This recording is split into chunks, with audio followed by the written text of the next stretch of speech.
구약성경 시편 23편 1절입니다. 시편 23편 1절 말씀 같이 읽겠습니다. 시작.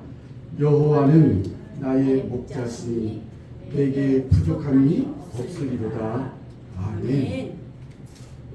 아멘이십니까? 아멘. 다윗은 주님을 나의 목자, 내 목자라고 이렇게 고백했습니다. 그러니까 다윗은 주님을 나의 목자라고 이렇게 불렀어요. 주님은 내 목자이십니다. 주님은 나의 목자이십니다. 우리도 그렇게 부르죠? 그렇습니다. 주님을 믿고 따르는, 우리가 믿고 따르는 주님, 그죠? 그 주님은 공동체의 주님이시면서, 그 목자시면서 동시에 개개인의 목자이십니다. 우리 모두의 신앙 공동체의 목자가 되시기도 하지만 나 개인의 목자이시기도 하죠. 아멘. 목자는 어떤 사람들이죠? 목자는 어떤 사람들입니까? 목자는 양을 이끌고 돌보는 일을 하는 사람입니다. 목자이신 주님은 어떤 분이시죠? 양들인 우리의 이름을 하나하나 불러 이끄시고 책임져 주시는 분이십니다. 우리 권사님께서 오늘 기도하신 것처럼 불러주신 거예요. 우리의 이름을 부르신 거예요. 아무개야. 어떤 분은 안 들려. 알아듣지는 못해. 주님의 음성을 듣지는 못하는 거야. 근데 주님의 양들은 알아듣는다는 거예요. 많은 사람들이 있어요. 세상에 수많은 사람들이 살고 있는데 주님의 음성을 듣는다는 거예요. 어떤 음성이죠? 내 이름을 부르는 거예요. 아무개야. 그게 안 들리는 거예요. 주님의 양이 아닌 거죠. 얼마나 안타까운지 모르겠어요. 그러나 언젠가는 듣는 날이 온다는 거예요. 성령께서 듣게 하시는 거예요. 귀를 열어주시면 주님의 음성이 들리는 거예요. 주님의 목소리가 들렸기 때문에, 우리가 알아들었기 때문에 오늘 우리가 지금 이 예배 자리에 와 있는 것입니다. 우리가 이 자리에 와 있는 것은 그냥 와 있는 것이 아니라 주님의 음성을 알아들었기 때문에, 아멘. 주님의 목소리를 알아들었기 때문입니다.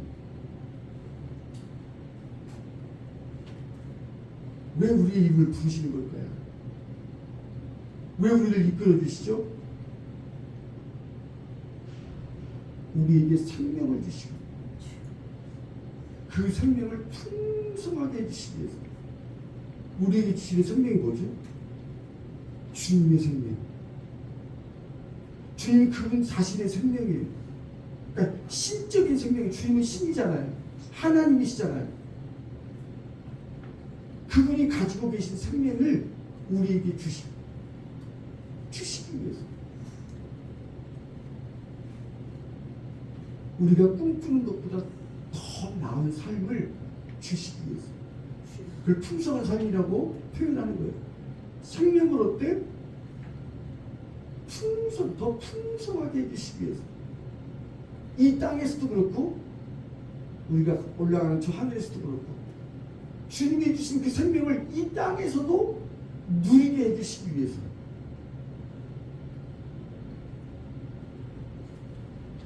주님은 나의 목자시다. 주님은 나의 목자시니. 나는 이 다윗의 고백을 통해서 성경은 우리에게 무엇을 가르쳐 줍니까? 주님은 나의 목자십니다. 주님은 내 목자십니다. 다윗의 이 고백을 통해서 성경이 우리에게 가르쳐 주는 게 있어요. 그게 뭐냐면 목자이신 주님과 우리의 관계에 대해서 가르쳐 줍니다. 목자, 나의 목자. 다른 목자가 아니라 내 목자, 나의 목자. 목자이신 주님과 주님의 양들인 우리와의 관계는요, 생명의 관계, 영원한 생명의 관계라는 것입니다. 그러니까 예수님의 살과 피로 연결된 관계. 우리는요, 예수님의 살과 피로 맺어졌어요. 연결됐어요. 주님의 죽으심과 십자가의 죽으심과 부활하심을 통해서 그걸 믿음으로 예수의 생명이 우리 안에 들어온 거예요. 예수의 생명이 우리 안에 지금 있는 거예요. 이 몸은요, 죽어 살아 없어질 거예요. 땅의 흙으로 돌아갈 이 몸이에요. 이 몸 속에 주님의 생명이 들어와 계신 거예요. 생명 되신 예수님께서, 예수님 자체가 생명이세요. 생명의 근원이시고 그 예수님께서 우리 안에 살아계신 거예요. 그래서 우리가 죽음을 두려워하지 않는 것은 예수님이 십자가에 못 박혀 죽으시고 다시 사신 것처럼 예수의 생명이 있기에 우리도 다시 살아난다는 거예요. 그 생명이 지속된다는 거예요. 그 생명이 영원하게 된다는 거예요. 놀라운 사실이죠. 그 생명의 관계라는 거예요. 우리가 하나님을 믿고 따르는 것은 어떤 다른 것이 아니라 우리가 무엇을 했기 때문이 아니라는 거예요. 무엇을 주고받는 거래의 관계가 아니라는 거예요. 많은 사람들이 하나님에 대해서 오해를 하는 거예요.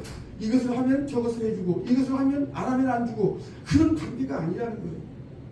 어떤 물건을 놓고 흥정하는 그런 관계가 아니라는 거예요. 그 세상 사람들이 하는 것이죠. 이방 종교에서 하는 거예요. 하나님을 모르는 세상 종교들은요 그렇게 하는 거예요. 우리가 하는 건 다른 거예요. 생명의 관계, 그러니까 끊어질 수 없는 관계라는 거예요. 부모 자식이 끊어집니까? 그 자식 속에 생명이 들어가 있는 거예요. 한 주님의 생명이 우리 속에 들어와 계시는 거예요. 살아 계시는 거예요. 끊어질 수 없는 거예요. 생명의 관계가 가서 끊어질 수 없는 관계를 말하는 거예요. 끊어질 수가 없어요. 놀라운 관계들. 주님은 나의 목자시니, 이 말 속에 바로 이런 주님과의 우리의 관계가 어떤 관계인지를 우리에게 보여주고, 두 번째로 뭐냐면 목자이신 주님과 우리의 관계는요, 그 어떤 것, 그 어떤 존재로도, 그 어떤 무엇으로도 주님과 우리 사이를 갈라놓을 수 없는 사랑의 관계라는 거예요. 로마서에 그런 표현이 나오죠. 끊을 수 없어. 우리가 이 땅에서 겪게 되는 여러 가지 어려움이 있죠. 살다 보면 신앙생활을 하는데도 빚을 질 수가 있어요. 빚더미에 앉을 수 있어요. 얼마나 힘들어요. 영끌해서 그냥 집을 샀는데 집값이 떨어지는 거예요. 어디 투자를 했는데 그냥 망한 거예요. 그런 일들이 예수 안 믿는 사람들이나 믿는 사람들 가운데 있다는 거예요. 그런데 얼마나 고통스럽습니까? 가난하죠. 가난이 있어요. 또 질병이 있어요. 병이 있어요. 어떤 분들은 또 이혼도 해요. 참으로 안타까운 일들이죠. 이런 일들이 있어도 주님과 우리 사이를 갈라놓을 수 없다는 거예요. 그다음서 마음대로 이혼하세요 뭐 그런 얘기가 아닙니다. 설사 이혼을 하더라도 주님과 우리 사이를 갈라놓을 수 없다는 거예요. 사단의 하나님이 뭐죠? 가정을 깨는 거예요. 교회 공동체를 파괴시키는 거예요. 사람과의 관계를 깨는 거예요. 근데 그런 관계를 그렇게 갈라서게 할 수가 없다는 거예요. 우리 안에 주님의 생명이 있고 사랑의 관계라는 거예요. 그 사랑의 관계. 우리에게 일어나는 모든 일들, 우리의 실패 있죠. 우리가 뒤에 안 있습니까? 죄도 지죠. 우리 실수하죠. 세상에 의인이 어디 있어요? 어떤 사람들 참 착한 사람 많던데? 그래요. 성경은 날 때부터 죄를 가지고 태어난대요. 애기도요 죄성이 있어요. 그렇게 착한 것 같은데요, 그렇지 않아요.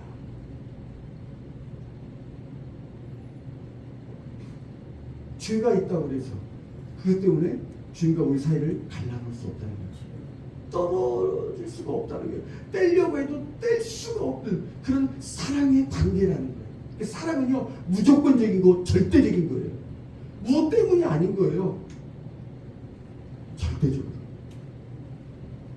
우리가 그런 관계로, 목자와 양, 주님과 우리의 관계는요 그런 절대적인 사랑의 관계라는 거예요. 갈라놓을 수 없어. 그 어떤 것도, 어떤 사람도. 사람은 갈라놓을 수 있죠. 막 이간질하고 싸우고 욕하고, 그래서 서로 갈라서게 하는 거예요. 사단이 그 일을 충동지게 하는 거예요. 우리 속에 부추기는 거예요. 막 미워하는 거예요. 그거요 사단이 부추기는 겁니다. 우리 속에 생각을 불어 넣는 거예요. 남편이 미운 거예요. 죽도록 미운 거예요. 하나님, 저 사람 좀 어떻게 좀 해주세요. 이런 지도가 나올 정도예요. 아내가 그렇게 미운 거예요. 자녀가 또 믿기도 하고 부모가 믿기도 하고 형제들이 차라리 죽었으면 좋겠어. 이런 마음이 들 때가 있어요. 얼마나 악한지 몰라요. 사람이. 회개하고 예수 믿고 성령 받지 않으면요, 우린 사람이 아니에요. 거의 짐승이에요. 짐승. 우리 속에 짐승이 있어요. 그래서 이 세상이 그렇게 힘든 거예요. 이 세상 속에 우리가 보냄을 받은 거예요. 이 세상에서 우리의 이름을 불러주신 거예요. 왜 불렀어요? 그렇게 살지 말라고. 너는 그런 존재가 아니라는 거예요. 남들은 다 욕해도 너는 그러지 마.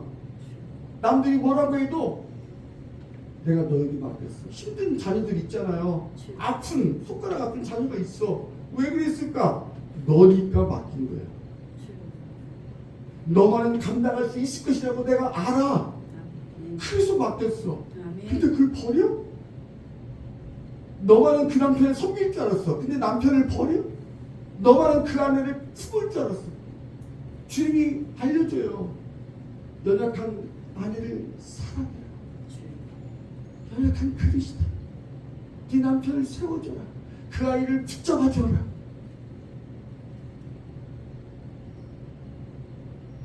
요즘 노인들 섬기는 아르바이트를 좀 하고 있는데,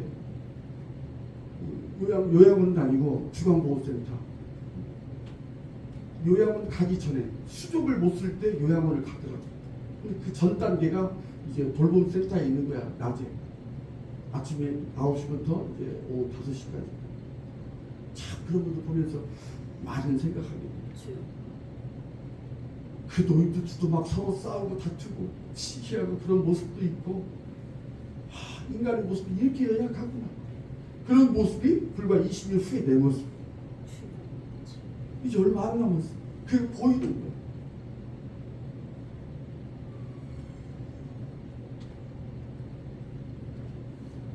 주님과 그러니까 우리가 어떤 상황에 있든지 어떤 처지에 있든지 그것 때문에 주님과 우리 사이를 갈라놓을 수 없다.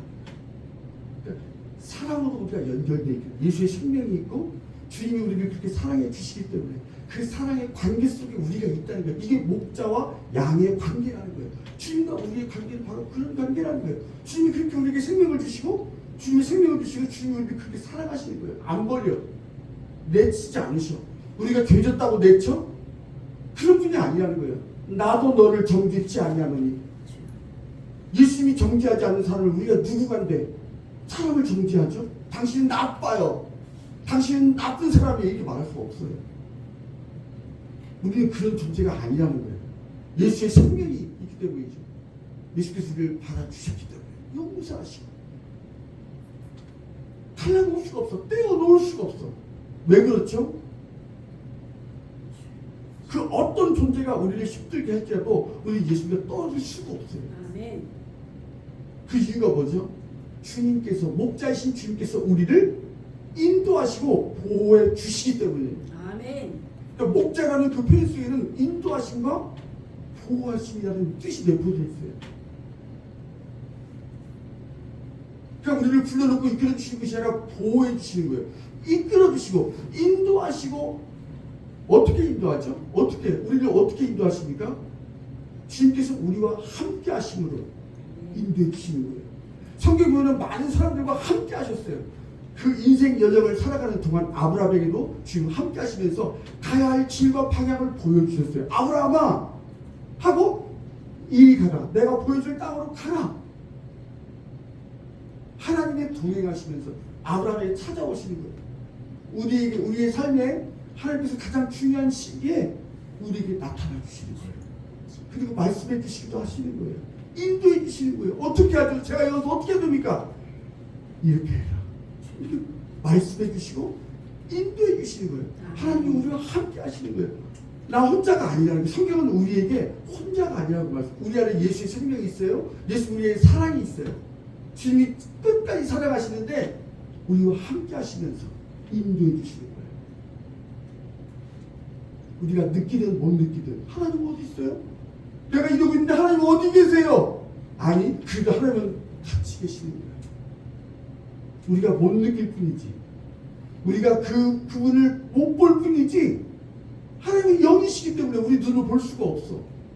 성령께서 귀를 열어주시면 들을 수 있고, 눈을 열어주시면 볼 수가 있어. 어느 날 보이는 거야. 항상 볼 수 있으면 얼마나 좋아. 주님께서 우리를 어떻게 인도하시죠? 함께 하심으로, 우리와 동행하심으로써 인도하시고, 그 다음에 우리의 이 살아가는 데 필요한 주님께서 세우신 사람들 있죠? 저 같은 목사나 혹은 전도사나 선교사님들 혹은 이런 사역자들이 있어요. 주님의 부름받은 사역자들, 리더들, 이런 사람들이 있어요. 하나님께서 모세를 부르셔서 이스라엘 백성들을 인도하신 거예요. 그게 지도자예요. 하나님이 세우셨어요. 모세는 살인자였어요. 사람을 쳐 죽인 사람이에요. 살인자를 하나님이 부르세요. 그리고 그를 지도자로 세우시는 거예요. 이게 하나님이에요. 사람들은 살인자를 쳐다도 안 보죠. 하나님은 그렇지 않다는 거예요. 그걸 부르세요. 훈련을 시키시고 그 다음에 지도자로 세우시는 거예요. 그런 사람들을 통해서 우리를 인도하시는 거예요. 이스라엘 백성들을 모세가 인도합니다. 하나님 그렇게 하시는 거예요. 그러니까 우리 집에 구역장님도 있고 혹은 리더가 있어요. 셀 리더도 있고, 그런 분들을 그냥 세운 게 아니에요. 먼저 훈련받게 하시고 준비시켜서 세워주시고, 먼저 예수를 믿고 먼저 우리가 신앙생활을 한 사람들은요, 우리 멘토가 될 수 있어요. 그런 사람들의 말을 듣는 거예요. 그런 사람을 인도함을 받고 그 사람을 통해서 하나님의 인도를 받게 하시는 거예요. 하나님이 직접 인도하시기도 하지만 사람을 통해서 인도해 주시는 거예요. 그 다음에 지도하게 하시고, 지도를 통해서 우리를 인도하시는데요, 지도하게 하십니다. 한나가 아들이 없어. 하나님이 안 주십니까? 성경 보면 하나님이 안 주셨다고 그랬어요. 하나님 아들이 있어요. 기도하게 하는 게, 그 둘째 부인 죽는 아들이 있었어. 그가 그렇게 힘들게 하는 거야. 한나가 간 게 어떻게? 기도하는 거야. 힘든 것은요, 기도하라는 거예요. 누가 우리를 괴롭힙니까? 기도의 자리로 나아가라는 거예요. 어려운 일이 있어요?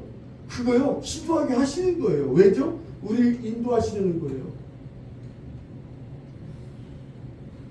그냥 그 일이 일어났을까요? 아이고 어쩌다 이런 일이 일어났지? 그렇지 않다는 거예요. 우리를 기도하게 만드시는 거예요. 그래야 하나님의 인도하심을 알게 되고 인도하심을 받게 되는 거예요. 왜 이런 일들이 벌어질까? 그리고 기도에 응답하심으로써 인도하시는 거예요. 응답 주시기 위해서 기도를 우리에게 하게 하시는 거죠. 기도하게 만드시는 거예요. 목사님 저도요, 기도하게 만드는 거예요. 세상에 날마다 기도하고 말씀 보면 평안할 것 같죠. 성경은 그런 사람들이 별로 없어요. 요셉 억울한 누명을 쓰고 감옥에 갔어요. 그 형들이 그냥 팔아버린 거예요, 노예로. 그 사람은 성령 충만한 사람이었어요. 하나님의 말씀, 비전을 받은 사람이에요. 꿈을 받은 사람이 아니라 하나님의 말씀을 받은 사람이었어요. 그런 요셉을 하나님은 어떻게 인도하시는가? 그렇게 하는 거예요. 보디발의 집에서 요셉이 뭐 했을까요? 기도했죠. 감옥에서 요셉이 뭐 했을까요? 기도했죠. 기도하게 만드시는 거예요. 그리고 그를 세우시는 거예요. 아멘. 이것이 하나님의 인도하심이었다. 이것을 통해서 형들이 나를 판 게 아니라고 얘기해요. 형들이 괴로워 죽으려고 그러죠. 얼굴이 부끄럽고 창피해서 우리가 어떻게 동생을 팔았을까? 한탄하지 말라고. 얼굴 붉힐 거 없다고. 하나님이 미리 먼저 나를 애굽에 보낸 것이라고. 우리 가족을 살리고 많은 사람들의 생명을 살리기 위해서. 그것이 하나님의 인도하심이라는 거예요. 어쩌면 지금 내가 겪고 있는 고난이요, 감옥사회 같은 그런 고난일 수 있어요. 지긋지긋한 억울한 누명 가운데 실패의 자리일 수도 있어요. 하지만 그것은요, 기도하게 하시는 거예요.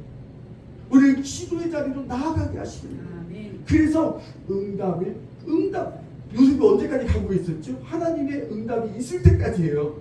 여호와의 말씀이 응할 때까지라. 그가 그때까지 쇠사슬에 매여 있었어요. 감옥에 있었어요. 어떤 사람은 하나님이 없어서 그렇다고 얘기해요. 그렇지 않아요. 내가 왜 이렇게 살아야 되죠? 아니, 하나님의 인도하심이라는 거예요. 거기에 하나님의 뜻이 있다는 거예요. 그걸 우리에게 가르쳐주는 거예요. 우연처럼 보이는 사건들이 있죠. 어떻게 이런 일들이 일어나지? 그리고 다양한 환경을 통해서 하나님은 우리를 인도하시는 거예요. 하나님은 직접 인도하십니다. 함께 하심으로, 임재하심으로, 동행하심으로 우리를 인도하시기도 하지만 사람을 통해서 인도하시고 또 지도하게 하시고 인도하시고 마지막으로 어떻게 하죠? 환경을 통해서 우연처럼 보이는 사건들이 있어요. 어떻게 그 에스더에 나오는 그 모르드게가 어떤 일을 했을지 왕이 그 글을 읽어요. 모르드게가 어떤 일을 했지를 몰라. 근데 잠이 안 와. 왕이 왜 잠이 안 올까? 그래서 그 궁중 기록을 읽어보라 그러니까 그때 모르드게라는 사람이 왕을 죽이는 음모를 발견하고 막은 거예요. 이 사람에게 뭘 해줬느냐? 아무것도 안 해줬다는 거예요. 당장 그를 불러라. 왜 잠이 안 왔을까요, 왕이? 어떻게 에스더가 황후가 될 수 있었을까요? 그게 우연일까요? 우연처럼 보이는 그 사건 속에 하나님의 인도하심이 있다는 거예요. 아멘. 하나님의 손길이 있었어요. 아멘. 이건 설명할 수가 없는 거예요. 다양한 환경들을 통해서 하나님이 이끌어 가시는 거예요. 나오미의 집안도 그렇고 어떻게 그 며느리 루시 보아스를 만나게 됐을까요? 이미 예비되어 있는 거예요. 그런 환경 속으로 하나님이 인도하시는 거예요. 그 속에서 예수님이 나오게 하신 거예요. 다윗이 나오게 하시고 다윗의 조상 그 후손으로 예수님이 나오게 하시고 메시아가 나오고 그 모든 일들이 우연처럼 보이는 사건들과 다양한 환경들을 통해서 우리를 인도하시는 거예요. 지금 내가 겪고 있는 상황, 환경, 처지, 형편 그 모든 것들 속에 주님의 인도하심이 있다는 거예요. 왜 우리가 주님의 양들이기 때문에. 어떻게 보호하시죠? 주님의 막대기와 지팡이. 막대기와 지팡이가 뭐죠? 이스라엘 백성들이 광야를 갈 때 무엇이 보호해줬죠? 구름 기둥과 불 기둥이었어요. 그 뜨거운 사막에서 그 한낮에 그 뜨거운 열기 50도가 넘는 그 타오르는 그 열 어떻게 우리가 견디죠? 구름 기둥으로 막아주신 거예요. 보호해 주신 거예요. 밤에는 너무 추운 거예요. 어떻게 살 수 있을까요? 불 기둥으로. 그걸 뭘 얘기하죠? 주님의 말씀과 성령을 이야기하는 거예요. 주님의 말씀이 우리를 보호하고 우리를 지켜주고 우리를 막아주시는 거예요. 말씀이 없으면 우리는 쓰러져요. 말씀이 성령의 검이에요. 성령의 능력, 성령으로 우리를 보호해 주시는 거예요. 우리를 지켜주시는 거예요. 그래서 우리가 끊임없이 성령으로 기도하는 거예요. 말씀과 성령이 없으면요, 우리는요 죽어요. 잡아먹혀요. 이 세상에 살아날 수가 없어요. 그래서 우리에게 끊임없이 말씀을 듣게 하시는 거예요. 말씀을 들려주시는 거예요. 근데 우리 귀가, 우리 생각이 다른 것에 가득 차 있으면 안 들리는 거예요. 그래서 길가 같은 마음, 길바닥같이 딱딱한 마음이 들면 말씀이 없으면요 얼마나 딱딱한지 완고하고 고집을 부려요. 하나님 말씀을 들어도 순종하고 싶은 마음이 없어요. 말씀을 듣는데 순종이 안 되는 거예요. 순종해도 내가 할 수 있는 것만 순종하는 거예요. 부분적인 순종. 온전한 순종이 없어요. 길바닥 같은 거. 그리고 돌짝밭 같은 돌밭, 자갈밭이에요. 그런 마음은요 하나님의 말씀을 받지만 아무튼 뿌리가 없어. 그래서 자라나지를 못하는 거예요. 듣기는 기쁘게 들어. 주일날 와서 설교도 듣고 말씀도 듣고 집에서 CBS도 보고 말씀을 듣는데 깊이가 없어요. 그리고 가시덤불 같은 그 마음이잖아요. 그게 뭐예요? 막 세상 걱정 어떻게 먹고 살지, 우리 새끼 어떻게 내가 없으면 어떻게 살지, 우리 남편 어떻게, 우리 자식들이 막 이런 걱정이 막 염려와, 왜 염려가 있죠? 돈이죠. 염려는 항상 돈이하고 연결되어 있어요. 돈이 없으면 안 되지. 어떻게 먹고 살지? 그런 것들이 우리 생각 속에 막 참면요 말씀이 자라질 못해 열매를 맺지 못합니다. 성령께서 막아주시는 거예요. 기경해 주시는 거예요. 우리의 마음밭을 갈아주시는 거예요. 걱정하지 마세요. 돌짝밭, 자갈밭, 거시던 꿀밭. 그건 뭐 우리 인간의 거의 대부분의 사람들이 다 그런 마음밭이에요. 그 밭을 성령이 말씀으로 갈아주시는 거예요. 그 사람에 맞춤, 그 사람에 맞게 갈아주시는 거예요. 갈아 엎어주시는 거예요. 그래서 옥토가 되게 하시는 거예요. 하나님 말씀이 막 들려지고 그 말씀대로 살려고 목숨 걸고 그 말씀대로 헌신을 하게 되는 그 순간부터 열매가 맺어지는 거예요. 내 열매가 아니에요. 주님이 맺어주시는 열매예요. 근데 이 단계가 있죠. 여기 지난 시간에 믿음의 단계가 있는 것처럼 단계가 있어요. 그러면서 하나님 우리를 세워주시는 거예요. 우린 맺을 수밖에 없어요. 오늘 우리 본문을 통해서 우리를 인도하시고 주님이 우리를 보호해 주시는 거예요. 그럴 때 나타나는 결과들이 있어요. 어떤 결과가 있죠? 우리 영혼과 육체와 삶에 필요한 모든 것들이 공급되는 거예요. 주님이 우리의 목자시라는 것은 다른 거 아니에요? 우리의 영혼과 우리의 육체 그리고 우리의 삶에 필요한 모든 것들이 주어진다는 거예요. 신앙생활하는데 필요한 게 뭐죠? 그것들 다 주어져요. 물질도 필요하죠. 건강도 필요하죠. 시간도 필요하죠. 에너지도 필요하죠. 그 모든 것들을 주시는 거예요. 누가? 목자이신 주님이.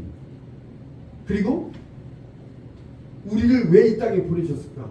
사명이에요. 우리는 사명을 위해 지음받았어요. 사명을 위해서 보냄받은 사람들이에요. 예수님도 사명을 가지고 이 땅에 오셨고 많은 사람들을 보내시는 거예요. 주님이 우리를 이 땅에 보내십니다. 내가 너희를 보내노라. 내가 보내받은 것처럼 보내시는 거예요. 그 가정에 보낸 거예요. 그 직장에 보낸 거예요. 그 공동체에 보낸 거예요. 왜죠? 거기서 나에게 주어진 일을 하라고. 내게 맡겨진 일이 뭔가. 그 사명을 찾는 게 중요해요. 사명이 없기 때문에 방황하는 거예요. 사명이 뭔지를 모르기 때문에 힘든 인생을 사는 거예요. 말씀은요, 우리의 사명을 가르쳐줘요. 내가 해야 할 일이 무엇인지, 주여 내가 무엇을 해야 되죠? 그걸 가르쳐주는 거예요. 그 사명을 발견하는 거예요. 그 사명을 감당할 수 있도록 하나님이요, 힘을 주세요. 능력을 주시고 재능을 주시고 은사를 주시고 은혜를 베풀어 주시는 거예요. 왜 돈을 줬을까요? 왜 시간을 줬을까요? 왜 건강을 주십니까? 사명을 감당하라고. 아멘. 나에게 주신 사명이 분명히 있어요. 그 사명에 헌신하는 거예요. 그러니까 헌신이 쉬운 겁니까? 헌신은요, 나를 죽이는 거예요. 나를 죽이는 거예요. 하나님 온전히 죽이는 거죠. 근데 헌신한 사람들이 여호와 이레 하나님이 준비하신 것을 보게 되는 거예요. 그 누리게 되는 거예요. 하나님은 다 준비해 놓으세요. 그리고 우리를 초청하는 거예요. 한번 하라고. 이삭을 바치라고. 근데 아브라함이 어떻게 하죠? 네, 예, 주님 하고 지체 없이 떠나는 거예요. 우리 같으면 하겠어요? 못하죠. 아무개를 위해서 뭘 해라 못하겠는데요. 이게 부분적인 순종이죠. 하나님은 알지만 믿는다고 이야기하지만 순종이 안 되는 거예요. 그래서 어떻게 하죠? 하나님이 예비하신 복을 못 보는 거예요. 이미 순양이 있어요. 숯불에 걸려 있어요. 이게 안 보여요. 순종했을 때, 아브라함 이삭을 잡으려고 했을 때 눈이 열리는 거예요. 하나님이 준비하신 것을 보게 되는 거예요. 하나님은 우리를 죽이시는 분이 아니에요. 하나님 우리 목자세요. 우리를 살리시는 목자. 그리고 우리가 가야 할 마지막 목적지까지 안전하게 도착하게 하시는 거예요. 다윗은 이러한 주님을 나의 목자, 내 목자라고 이렇게 고백했어요. 이렇게 인도하시고 보호하시는 주님을 다윗은 나의 목자, 내 목자. 주님은 나의 목자시니 내게 부족함이 없으리로다. 부족함이 없다는 거예요. 그러니까 주님이 나의 목자신 것이 믿어질 때, 그것이 내 신앙으로 고백이 되어질 때 어떻게 고백하죠? 내게 부족함이 없다는 거예요. 부족함이 없다는 게 뭐죠? 아쉬울 것이 없다는 거예요. 이 세상 사는데 아무도 부럽지 않다는 거예요. 미련이 없다는 거예요. 조금도 아쉬울 것이 없다는 거예요. 부러워죠? 왜 남들이 부럽죠? 주님이 나의 목자시가 아니니까. 다른 사람의 목자로만 생각해요. 정말로 나의 목자로 믿고 따르는가? 주님이 나를 보고 나를 이렇게 인도하시고 보호하시는 그 인도하심을 따르는 거, 그것 때문에 주님이 우리를 위해서 상을 베풀어 주시는 거예요. 놀라운 사실은요, 아까 한 가지 빼먹었는데 우리에게 상급을 베풀어 주시는 거예요. 주님의 인도하심과 보호하심 속에 나타나는 결과의 마지막이 뭐냐면 상급이에요. 상급. 아멘. 보상이에요. 어떤 보상이죠? 원수들 목전에서, 원수들이 쳐다보는 데서 우리에게 식탁을 베풀어 주시는 거예요. 식탁은 보상을 얘기하는 거예요.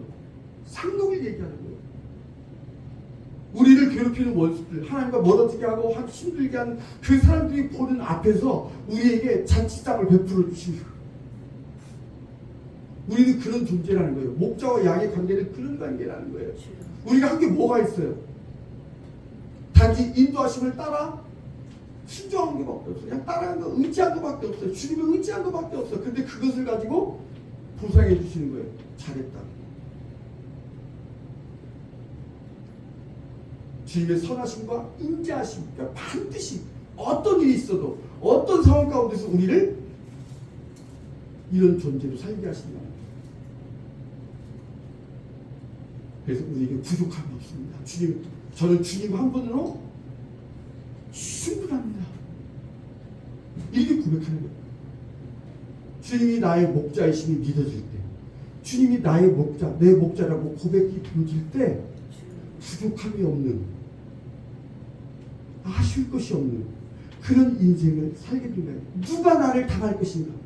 주님이 나를 인도하시고 나를 보호하시는데 누가 나를 감히, 누가 나를 해치고 누가 나를 놀리고 누가 나를 조롱할 것인가? 그래봤자 소용없어. 우리를 보고 얼마나 욕하고 머리를 흔들고 그렇지 몰라. 소용없다는 거예요. 누가 능히 나를 당하리?